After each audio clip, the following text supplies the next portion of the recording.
అన్నిటికీ సరే. ఇప్పుడు గుడివాడలో మన జడ్పీ చైర్పర్సన్స్ దాని ఏదో స్టేట్ వైడ్ ఇష్యూ కింద బీసీ లేడీ మీద అటాక్ చేశారు.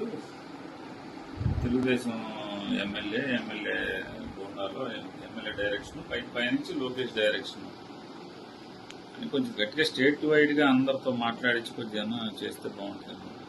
BC lady Gowda caste okay, దాన్ని అందరితో లౌడ్గా కొంచెం టేకప్ చేస్తే బాగుంటుంది.